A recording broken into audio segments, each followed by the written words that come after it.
ఓం పూర్ణముదః పూర్ణమిదం పూర్ణాత్ పూర్ణముదచ్యతే పూర్ణస్య పూర్ణమాదాయ పూర్ణమేవావశిష్యతే. ఓం శాంతి శాంతి శాంతి. శంకరం శంకరాచార్యం కేశవం బాదరాయణం సూత్రభాష్యకృతౌ వందే భగవంతౌ పునః పునః. ఈశ్వరో గురురాత్మేతి మూర్తిభేద విభాగినే వ్యోమవద్వ్యాప్తదేహాయ దక్షిణామూర్తయే నమః. ఓం శాంతి శాంతి శాంతి. సర్వాపేక్షాధికరణం. సర్వ అపేక్ష అధికరణం. ఇందులో బ్రహ్మ విద్యకి కర్మ అవసరం లేదని చెప్పాడు. ఇప్పుడు ఒకటి సిద్ధావస్థ, ఇంకోటి సాధ్యావస్థ. సిద్ధావస్థ అంటే జ్ఞానం పూర్తిగా కలిగిన తర్వాత, సాధ్యము సాధనావస్థ అంటే జ్ఞానం కలగలేదు, సాధన చేస్తున్నాడు. అంటే ఉత్పత్తి కావాలి జ్ఞానం. అందుకని వీడంటాడు ఉత్పత్తిలో కూడా కర్మల్ని అపేక్షించదు అని. అంటే ఉత్పత్తిలో ఇక్కడ కర్మ అన్నప్పుడు ఫలాకాంక్షతో చేసిన వేదివిహిత కర్మలు అవి బ్రహ్మ విద్య ఉత్పత్తికి తోడ్పడం. ఎందుకు అంటే కర్మ, వేదివిహిత కర్మ ఫలాకాంక్షతో చేస్తారు. కానీ అవే కర్మలు నిష్కాభావంతో చేసినట్లయితే అప్పుడు మనస్సు శుద్ధి చెంది వివేక వైరాగ్యాలు రావచ్చు. వివేక వైరాగ్యాలు వస్తే జ్ఞాన మార్గానికి అధికారి కావచ్చు. కానీ ఫలంతో కూడిన కర్మలు ఏ విధంగానూ బ్రహ్మ విద్య ఉత్పత్తికి తోడ్పడవు అని చెప్పాడు. అది సంగతి. బ్రహ్మ విద్య తన ఫలమగు మోక్షమిత్తులో కర్మల అపేక్ష లేదని ముందు చెప్పినారు. అట్లే బ్రహ్మ విద్య తన ఉత్పత్తిలో కూడా కర్మలు అపేక్షించదు. ఇది దృష్టాంత సంగతి అన్నారు విషయం. బ్రహ్మ విద్య కొరకు యాగాది కర్మల అపేక్షకు విచారం. ఈ అధికరణలో సంశయం. బ్రహ్మ విద్య తన ఉత్పత్తి కొరకు తమ తమ ఆశ్రమ కర్మల అపేక్ష కలదా లేదా? తన ఫలము మోక్షమిచ్చుటలో బ్రహ్మ విద్య ఏ విధముగా కర్మలను అపేక్షించదో అదే విధంగా ఉత్పత్తి కొరకు కూడా కర్మ నిరపేక్షమే. కర్మ అక్కర్లేదు అన్నాడు పూర్వపక్షి. సిద్ధాంతం అంటాడు కర్మలు చెయ్యాలి. కర్మలు చేస్తూ ఉంటేనే ఫలాకాంక్ష లేకుండా అది బ్రహ్మ విద్య ఉత్పత్తికి తోడ్పడుతుంది. అది సిద్ధాంతం. బ్రహ్మ విద్య తన ఉత్పత్తిలో యాగాది బాహ్య కర్మను మరియు శమనమాది ఆభ్యంతర కర్మ అపేక్షించును. ఆభ్యంతర అంటే లోపల, యాగాదులు బయట. శమము దమము అంటే ఇంద్రియ నిగ్రహము, మనో నిగ్రహము. ఇది మన లోపల చేసేది. కర్మల అపేక్ష ఉంది అంటాడు. శృతిలో మరియు స్మృతిలో లేని ప్రమాణం కలదు. అది యజ్ఞేన దానేన తపసా అనాసికేన అని చెప్పారు. నాగలింట్లో ఆవిడు గుర్రములకు అపేక్ష లేదు.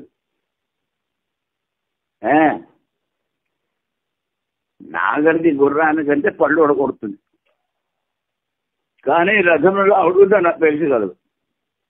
అట్లనే బ్రహ్మ విద్య తన ఫలం ఇచ్చేట్లో కర్మ నిష్పేక్షమైనను దాని ఉత్పత్తిలో యాగాది కర్మలు మరియు సమాధి సాధనలు అపేక్ష కలిగి ఉంటును. అది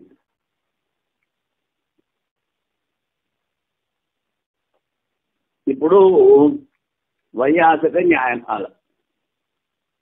ఉత్పత్తో అనపేక్షేయ ఉత కర్మాణి అపేక్షతే ఫలే యథా అనపేక్షైవ అనపేక్షైవం ఉత్పత్తావనపేక్షత.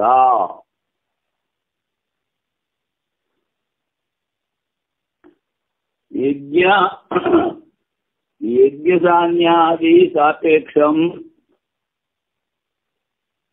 విద్యాజన్మ శృతిద్వయాత్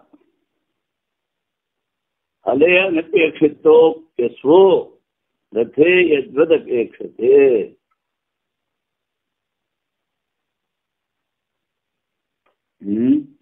అది ఉత్పత్తిలో అంటే బ్రహ్మ విద్య ఉత్పత్తిలో కర్మ అపేక్ష ఉందా లేదా అంటే పూర్వపక్షి ఉన్నాడు. ఫలంలో ఏ విధంగా అపేక్ష లేదో ఉత్పత్తిలో కూడా అలాగే అపేక్ష లేదు ఉంటాడు. అప్పుడు సిద్ధాంతం చెప్పాడు, యజ్ఞసాన్యాది సాపేక్షం విద్యాజన్మ శృతిద్వయాత్. విద్య అంటే బ్రహ్మ విద్య ఉత్పత్తి అవ్వడానికి యజ్ఞాదుల అపేక్ష ఉంది. ఫలే అనపేక్షితోప్యస్వ నాగలి దున్నడానికి గుర్రం పనికిరాదు. అలా అని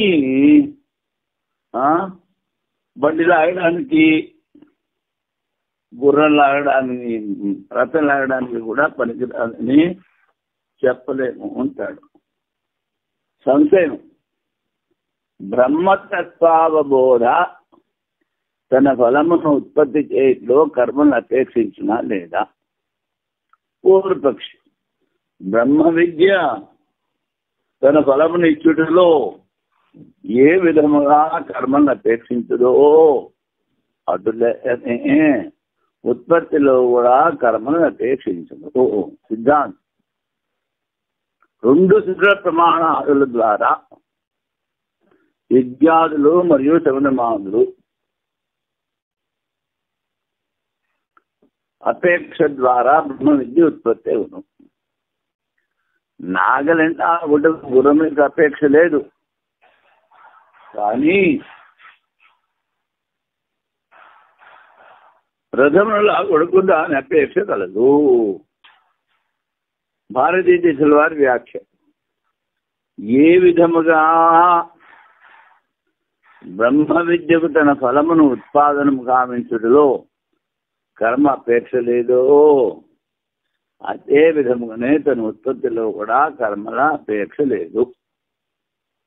ఈ విధముగా స్వీకరించనిచో కొన్ని స్థలములలో కర్మల అపేక్ష, మరికొన్ని స్థలములలో కర్మల అనపేక్ష వలన అర్థజడతీయ దోషం వస్తూ ఉంటాడు. అంటే అర్థజడతీయము అంటే అసలు సగం ముసలితనము సగం పరుషతనము అని సంస్కృతంలో చెప్తారు. కానీ ఇక్కడ ఇంకోటి చెప్తాడు, ఆవు యొక్క ముందు భాగం ముఖం ముసలిది, తిండి తినే శక్తి లేదు, వెనుక భాగం ఎవరితో కూడింది పెద్ద పొదువు కలదే ఎక్కువ పాలు ఇవ్వలను అని కొందరు కోరుదు. దీన్నే అర్థజరతి మందులు. ఇక్కడ ఆవుకి చెప్పాడు. కొన్ని చోట్ల స్త్రీకి అలా చెప్తారు. అప్పుడు సిద్ధాంతం అంటున్నాడు, అర్థజరతీయ దోషం ఇక్కడ లేదు. ఇందులో కనుక యోగ్యత యొక్క సామర్థ్యం వలన ఒకే వస్తువు కార్య విశేషములో అపేక్ష మరియు అనపేక్ష కలగలను. గుర్రం నాగలికి అపేక్ష లేదు, రథానికి అపేక్ష ఉంది. ఏ విధముగా నాగలిని లాగుట గుర్రానికి అపేక్ష లేదు, కానీ రథమును లాగుడు దాని అపేక్ష కలదు. అటునే బ్రహ్మ విద్య ఫలంలో అనపేక్షితమైన కర్మ దాని ఉత్పత్తికి అపేక్షితమై ఉండును అన్నాడు.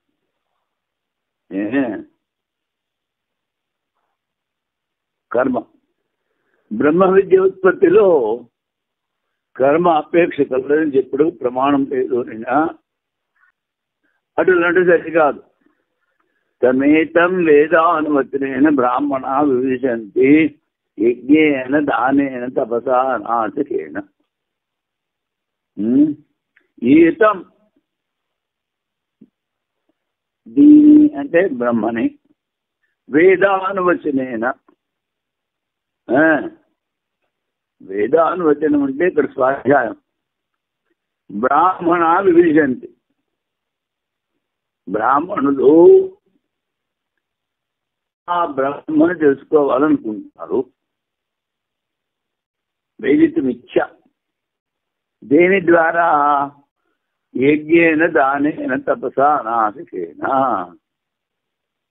ఆ ఆత్మను బ్రాహ్మణులు నిత్య స్వాధ్యాయము ద్వారా, యజ్ఞముల ద్వారా, నిష్కామ తపస్సు ద్వారా, తపసా నాశకేన అంటే నిష్కామ తపస్సు ద్వారా తెలుసుకున్నట్టు ఇచ్చ కలిగింది.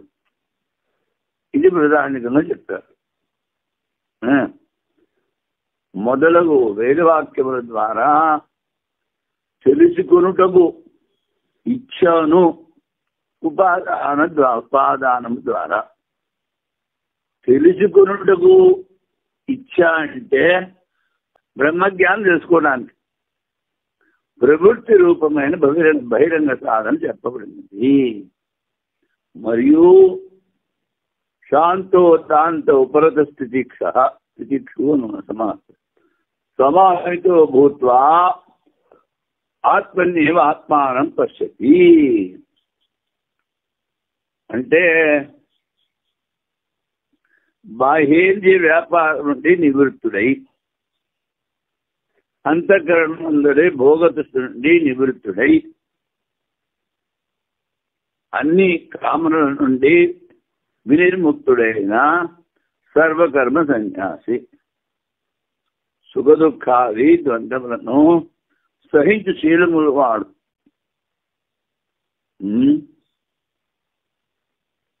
ఇంద్రియ మనస్సులను అరికట్టి ఏకాగ్రత గలవాడు తన దేహంలోనే ఆత్మను సాక్షాత్కరించుకును. ఇంత చెప్పారు. ముందు బాహ్యేంద్రియ వ్యాపారాలు, ఇంద్రియ వ్యాపారాల నుంచి అంటే భిక్షాటన,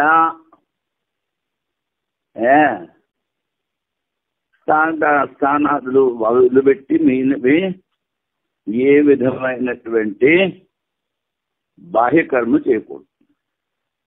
సమాహితో భూత్వా అన్నారు. అంతఃకరణ భోగతృష్టి నుండి నివృత్తుడు. ఇది అనుభవించాలనేటువంటి తృష్ణ అంటే అది లేకుండా నేను జీవించలేను అనేటువంటి తీవ్ర ఇచ్చని తృష్ణ అంటారు. అది ఉండకూడదు. అన్ని కామనల నుండి వినిర్ముక్తుడై ఏ విధమైనటువంటి కోరిక ఉండకూడదు అంటాడు. సర్వకర్మ సన్యాసి. ఇక్కడ కర్మలు అంటే యజ్ఞాకాదులు పుత్రేణ లోకేణ విత్తేషణ ఇలాంటి అన్ని కర్మల నుండి సన్యాసం అంటే సన్యాసం అంటే ఇక్కడ త్యాగం. ఈ త్యాగం ఎవరైనా చేయొచ్చు. సుఖ దుఃఖాది ద్వంద్వములను సహించు శీలం ఉన్నవాడు. మరి ఇంత చేసినా పూర్వ కర్మల వల్ల సుఖ దుఃఖాలు వస్తూ ఉంటాయి. వాటిని సహించాలి. ఇంద్రియ మనస్సును అరికట్టి ఏకాగ్రత గలవాడు అని తన దేహంలోనే ఆత్మ సాక్షాత్కరించుకున్నాను అని రెండో మంత్రం చెప్పారు. అంటే ఇక్కడ వాడు ఏమిటన్నాడు? కర్మలని అపేక్షించదు బ్రహ్మజ్ఞానము అన్నాడు. ఉత్పత్తిలో బాబు ఉత్పత్తిలో కర్మలు కావాలి. ఏం కర్మలు? ఇవన్నీ చెప్పాడు.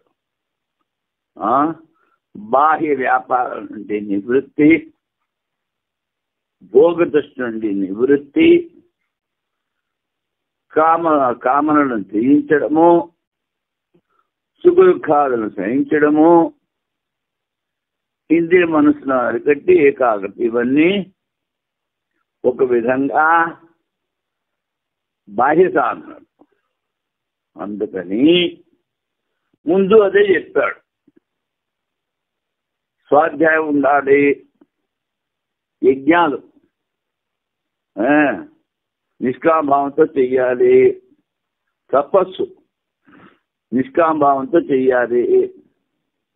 అప్పుడు మనసు శుద్ధయి ఆ మనస్సులో వివేకము వైరాగ్యము తిరుగుతాయి. చాలా మందికి వివేకం ఉండదు. అందుకని తెలిసిన తప్పు చేస్తూ ఉంటారు. ఎందుకని వివేకం పనిచేయదు. ఆ కామన తృష్ణ పనిచేస్తుంది. మొదలగు వేదవాక్యముల ద్వారా నివృత్త రూపమైన శమదమాదు అంతరేంద్రియ నిగ్రహం బాహ్యేంద్రియ బ్రహ్మ విద్య ఉత్పత్తి కాలంలో అనుసరించడం వలన ఇవి అంతరంగ సాధనం. విద్య తన ఉత్పత్తికై యజ్ఞాదులు మరియు సమాధుల అపేక్ష కలిగి ఉన్నది అని చెప్పారు. అది యజ్ఞాదులు బహిరంగ సాధన. యజ్ఞేన దానైన తపస మూడు నిష్కామభావంతో చేయాలి. యజ్ఞాలు చేయాలి, దానాలు చేయాలి, తపస్సు చేయాలి. ఇవి బహిరంగ సాధన. ఇదే ఇప్పుడు సూత్రం ద్వారా చెప్తున్నారు. సర్వాపేక్షాచ యజ్ఞాదిశుద్ధే రస్వత్. బ్రహ్మ విద్యకి అంటే బ్రహ్మ విద్య ఉత్పత్తికి యజ్ఞాదుల అపేక్ష ఉంది. యజ్ఞాదిస్తే ఎందుకని యజ్ఞేన దాన తపస అనాసికేనని శుద్ధి ఉంది. అశ్వవత్ గుర్రం నాగలి దున్నడానికి పనిచేయకపోయినా రథం లాగడానికి పనిచేస్తుంది. అలాగా బ్రహ్మ విద్యకు అన్ని ఆశ్రమ కర్మలతోనూ ప్రయోజనం కాదు. దేని ద్వారా అయినా వివిధ గంతి యజ్ఞేనా ఈ ఆశ్రమంలో ఉన్న ముక్తి కావాలి అనుకుంటారు. యజ్ఞాదులు జ్ఞానేచ్ఛా సాధనములు అని శుద్ధి ద్వారా వినిపించుతున్నారు. సంశయం, మోక్షములో కర్మల ఆవశ్యకత ఎందుకు లేదు అంటే సమాధానం అస్వత్. ఇక్కడ కర్మలంటే ఫలాకాంక్షతో చేసిన వేద కర్మలు, వాట్ల ఆవశ్యకత లేదు. కానీ అదే కర్మలు నిష్కామభావంతో చేస్తే పనికొస్తాయి. సమాధానం, అశ్వవత్ యోగ్యత ద్వారా గుర్రము రథములా కూడా ఉపయోగించలే కానీ నాగలిలో దున్నుట కాతనే కర్మ కూడా అయోగ్యమవుతాం వలన మోక్షంలో ప్రయోజనం లేదు అన్నాడు పూర్వపక్షం. జ్ఞానమును యజ్ఞాలు ప్రయోజనం లేదు అని స్వీకరించడం సిద్ధాంతం. జ్ఞానోత్పత్తి యజ్ఞాతుల ఆవశ్యకత కలదు. యజ్ఞాలు సూత్రం ఏతం వేదానువచన బ్రాహ్మణ విభజంతి యజ్ఞేన దానేన తపసా నాశకేన. ఈ ఆత్మను బ్రాహ్మణులు నిత్య స్వాధ్యాయం ద్వారా, యజ్ఞముల ద్వారా, నిష్కామ తపస్సు ద్వారా తెలుసుకున్నట్టు ఇచ్చి కలిగి ఉండరు. ఈ వాక్యములో తెలుసుకున్నటకు ఇచ్చే యొక్క సంయోగం ద్వారా యజ్ఞాది శాస్త్ర కర్మలో అన్నీ బ్రహ్మవిధులు సాధనగా తోడ్పడుతుంది.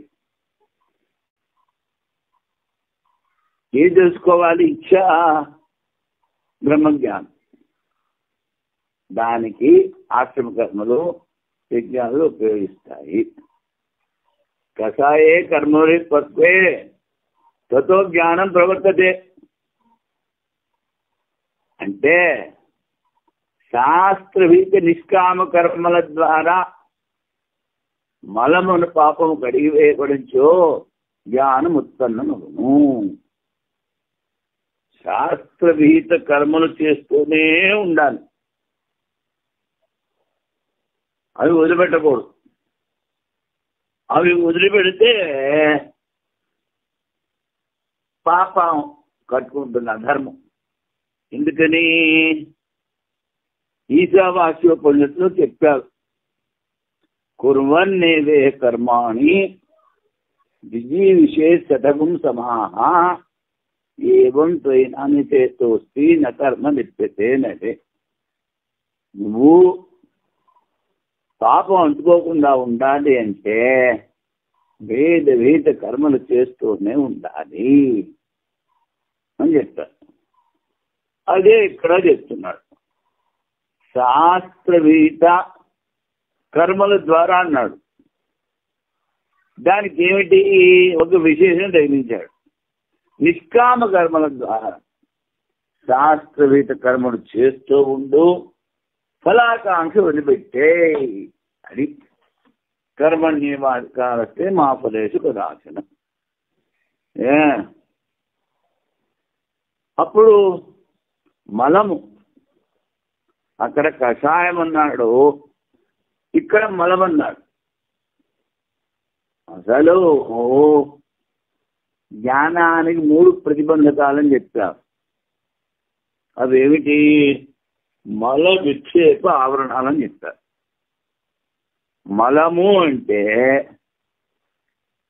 పూర్వజన్మల నుంచి మనం చేసిన కర్మల సంస్కారాలు, చెడ్డవి ఉంటాయి, మంచివి ఉంటాయి.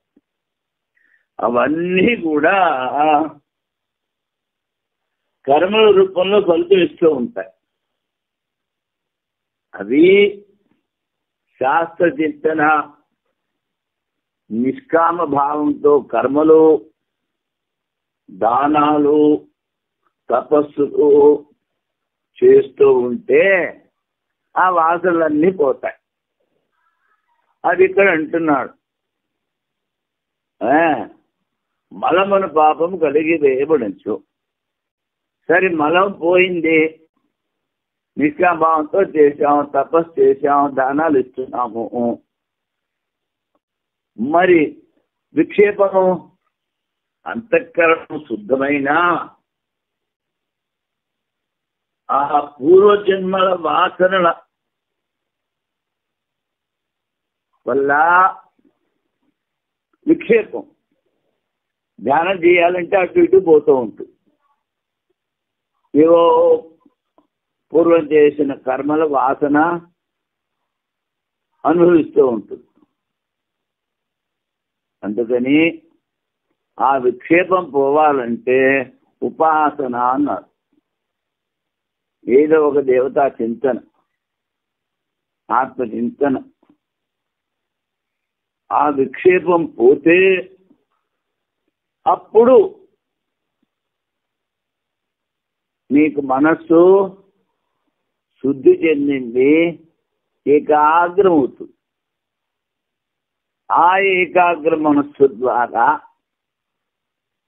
శాస్త్రం యొక్క శ్రవణ అధ్యాసన చేస్తే ఆవరణ తొలగిపోతుంది. నేను శరీరాన్ని, ఈ ప్రపంచము నిత్యము అనేటువంటి ఆవరణ శాస్త్రంలో చెప్పిన ప్రకారము శ్రవణ మన నిధ్యాసన చేస్తే ఉన్నది ఒకటే ఆత్మ, అదే నేను, నేనే అన్ని లోకాల్లో వ్యాపించి ఉన్నాను. అది ఆవరణ దొరికిన తర్వాత జ్ఞానం కలుగుతుంది. అది అందుకని ముందు మలము, ఈ మలం పోతే జ్ఞానం ఉత్పత్తి అవుతుంది అంటారు. ఈ స్మృతిలో యజ్ఞాది కర్మలు వివిధ ద్వారా బ్రహ్మజ్ఞానోత్పత్తి కారమని చెప్పుచున్నది. ఇది స్మృతి.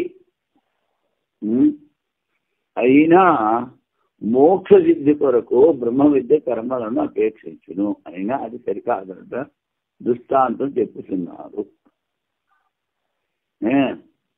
యోగ్యతానుసారం ఇక్కడ కర్మల యోగ్యత. ఫలాకాంక్షతో చేస్తే దానికి యోగ్యత లేదు. అవే కర్మలు నిష్కామభావంతో చేస్తే యోగ్యత వస్తుంది. గుర్రము రథములాగుడు ఉపయోగించరో నాగలతో దునుట కాదు. అసలనే విద్య తన ఫలసిద్ధి. విద్య అంటే బ్రహ్మజ్ఞానం. కర్మలతో యోగ్యత లేనందువలన కర్మలను ఆశించదు. ఇది సకామ కర్మలను ఆశించదు, నిష్కామ కర్మలను ఆశిస్తుంది. శమదమాజిపేత తథాపి తద్విదేశ్ తదంగతయా తేషాం అవశ్యానుష్ఠేయత్వాత్.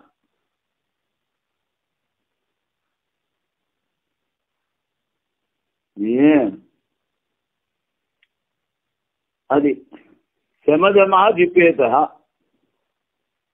అంతఃకరణం బాహ్యేంద్రియాలు నిగ్రహించుకోవాలి.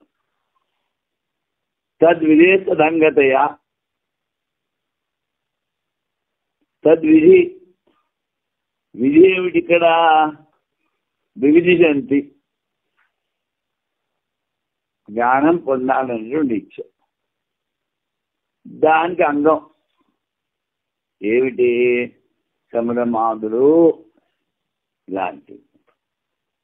అవశ్యానుష్ఠేయత్వా, తప్పకుండా అనుష్ఠానం చేసి తీరాలి.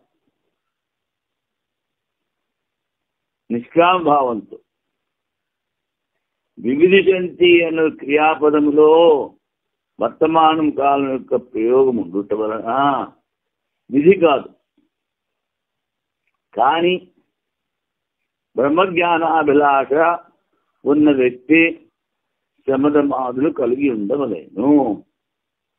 తస్మాదేవం విత్ అని శృతి ద్వారా బ్రహ్మ విద్యకు అంతరంగ సాధన రూపముగా విధించబడింది. బ్రహ్మ విద్యకు అంతరంగ సాధన శమదమాదు యజ్ఞాలు. విధి ఒకటి వలన సమాధులు తప్పక అనుష్ఠేయములు. ఇది యజ్ఞేన దానేన తపస అనాసికేన శమదమాదులు విధి తప్పకుండా చేసి తీరాలి. లేకపోతే జ్ఞానం ఉత్పత్తి కాదు.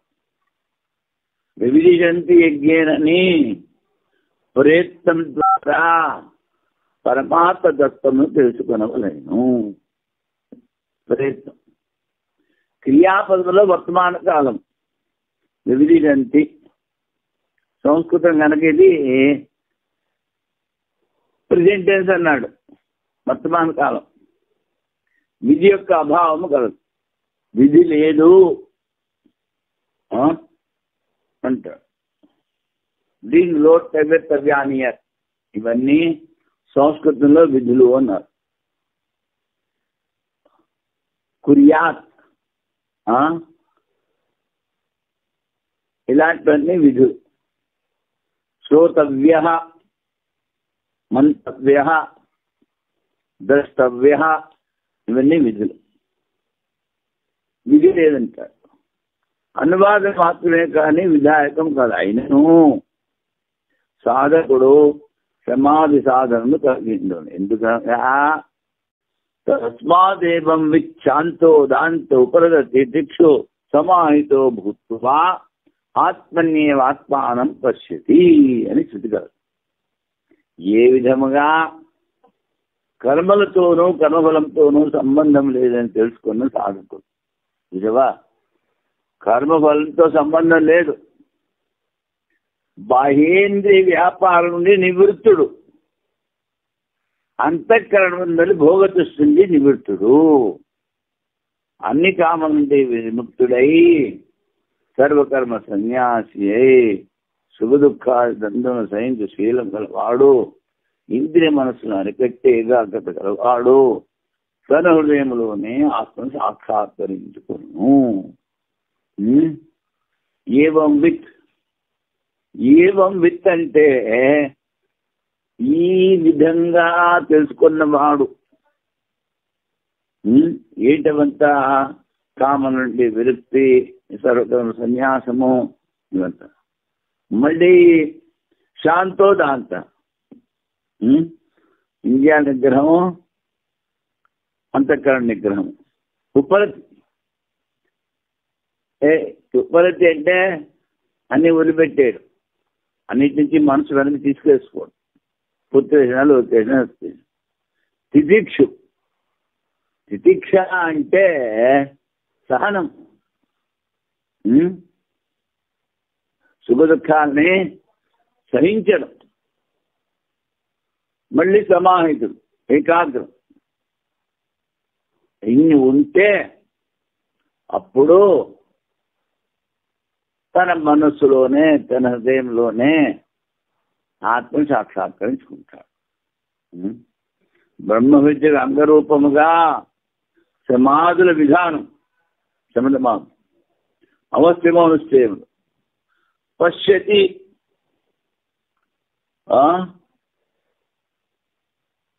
అది వాక్యంలో కూడా విధి అభావం సమానం. పశ్యతి అన్నప్పుడు కూడా ప్రెజెంటెన్స్ చూస్తున్నాడు, విధి లేదు. ఎందుకనగా అట్లని సగడు కాదు. ఎందుకనగా తస్మాతను ప్రకృతంలో గల ప్రశంసను గ్రహించడం వలన విస్పష్టముగా విధి చూడబడుతున్నది.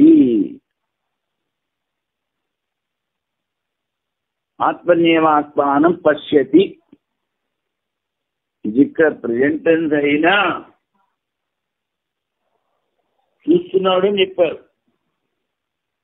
కానీ అర్థం చెప్పేటప్పుడు ఇక్కడ ఇవి విధి, ఇవి ఉంటేనే చూడగలడు అని చెప్పుకోవాలి. ఇవి తప్పకుండా ఉండి తీరాలి ఇవన్నీ, అప్పుడు చూస్తాడు. తస్మాత్ ప్రకృతంలో గల ప్రశంసను గ్రహించడం వలన స్పష్టంగా విధి చూడబడుతుంది. యజ్ఞాది కర్మలు వివిధిష జ్ఞాతమిచ్చ తెలుసుకోవాలి, జ్ఞానం కావాలి. ఉత్పత్తి కొరకు అలౌకికమవటం వలన వివిధ స్థలంలో విధి యొక్క కర్మ చేయవలెను ఉంటాడు. తెలుసుకోవాలనుకునే ఇచ్చ ఉంది అన్నప్పుడు కూడా అక్కడ విధి చెప్పాలి, తప్పకుండా చేసి తీరాలి. తేడా తప్పగలదు. అది ఏమైనా బ్రహ్మ విద్యతో సంయోగం ఉండటం వలన తస్మాదేవం విత్ అని వాక్యలో విద్యతో సంయోగం ఉండటం వలన విద్య ఉత్పత్తిలో సమాధుల అంతరంగ సాధనలు మరియు విదిశా సంయోగం ఉండటం వలన యాగాదులు బహిరంగ సాధనలు స్వీకరించింది. అది యజ్ఞేన దానేన తపసా నాసికేన విదిశంతి బ్రాహ్మణ.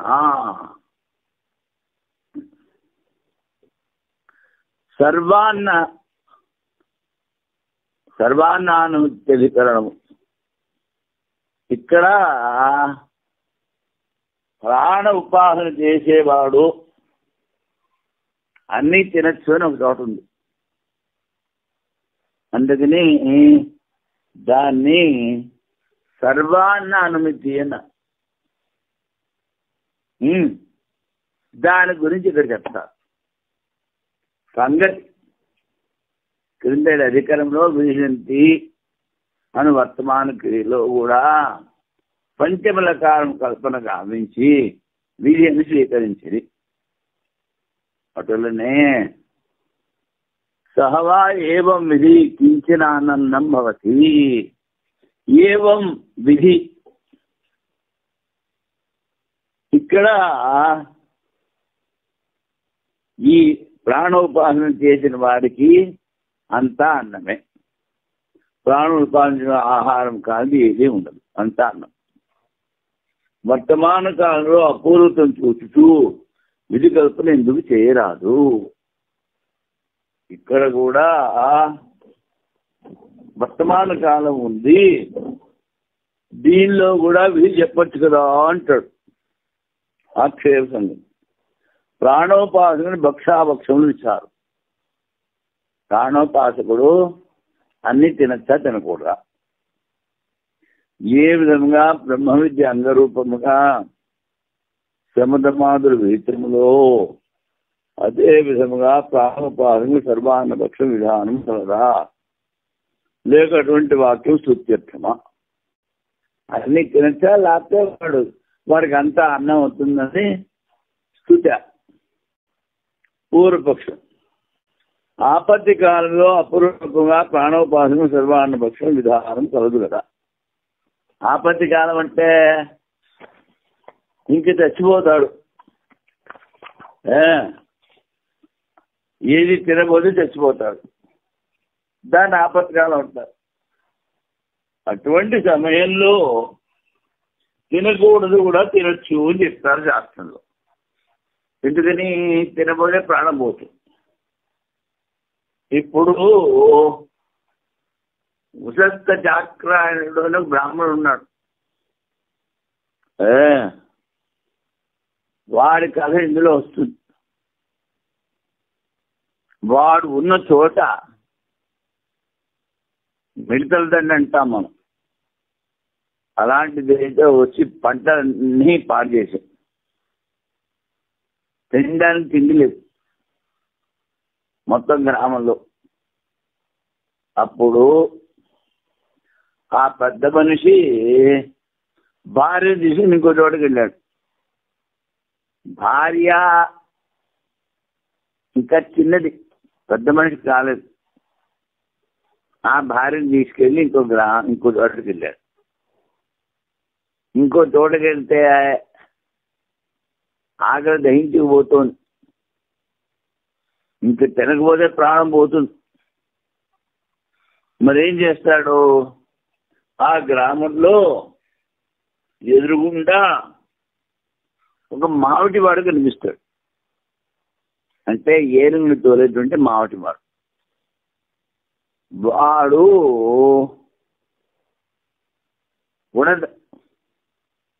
బుడద అంటే మినువులు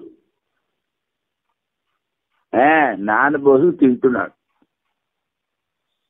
వీడంటాడు బ్రాహ్మడు, అయ్యా అందులోంచి నాకు కొంచెం ఇవ్వండి, నాకు ఆకలిస్తుంది అంటే, ఇవి ఎంగిలి అంటాడు. ఎంగిలో పందిలో ఇప్పుడు తినకపోతే ప్రాణం పోతుంది, ఇచ్చేరా అంటాడు. అవి తినేస్తాడు. తినేసి వాడు ఇచ్చినవి ఇంకా కొంచెం మిగిలిపోతే తీసుకెళ్ళి భార్యకి ఇస్తాడు. ఆ మామిడివాడు అంటాడు, మరి ఈ నా చర్మతిత్తులో ఉన్నటువంటి నీళ్లు తాగు నాయన అంటాడు. అయ్యయ్యో అవి ఎంగిలి తినకూడదంటాడు.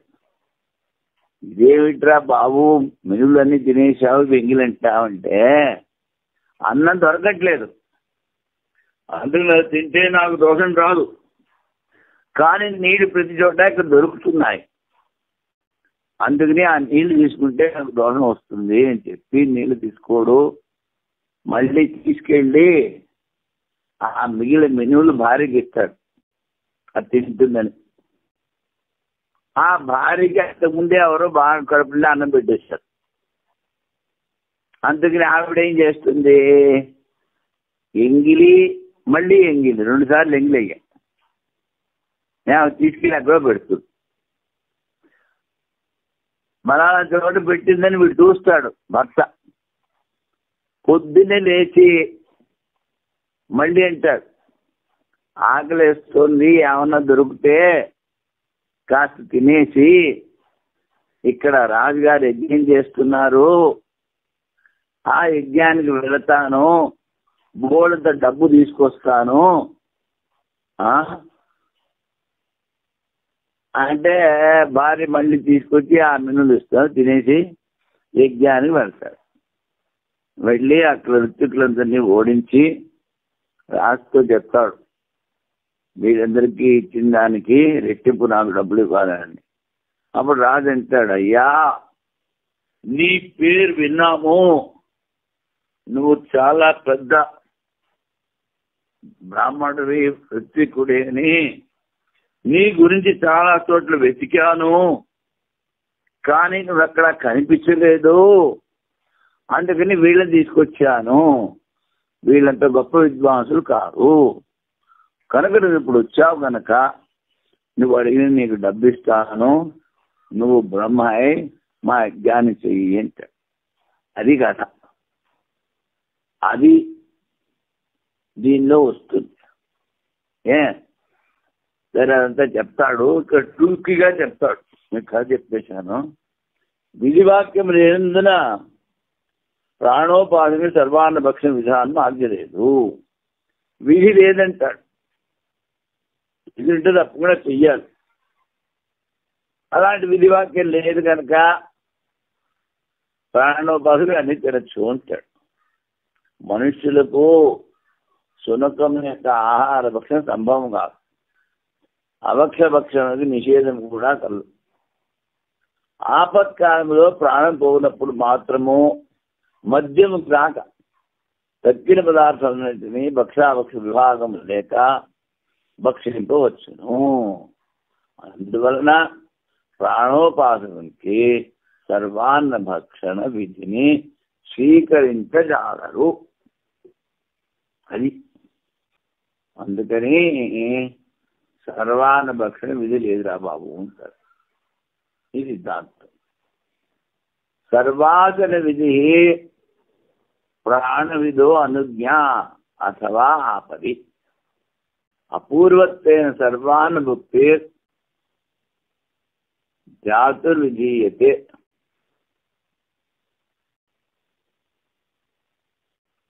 స్వాదన్న భోజనాసక్తే శాస్త్రాచ్య అభోజ్యవారణాత్ ఆపది ప్రాణరక్షార్థమేవ అనుజ్ఞాయతే ఖిలం. అన్ని తినచ్చా తినకూడదా ప్రాణోపాసన చేసేవాడు, లేకపోతే ఆపత్ సమయంలో తినచ్చా అంటే వీడంటాడు, వాడు ప్రాణోపాసన చేస్తున్నాడు కనుక అని తినేసి అంటాడు పూర్వపక్షి. అప్పుడు వీడు అంటున్నాడు స్వాద్యన్న భోజనాసక్తే. ఇక్కడ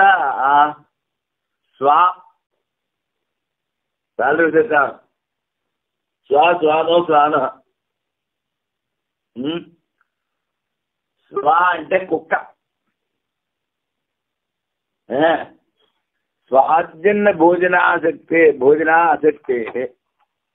కుక్క తినే అన్నం మనుషులు తినలేరురా నాయన.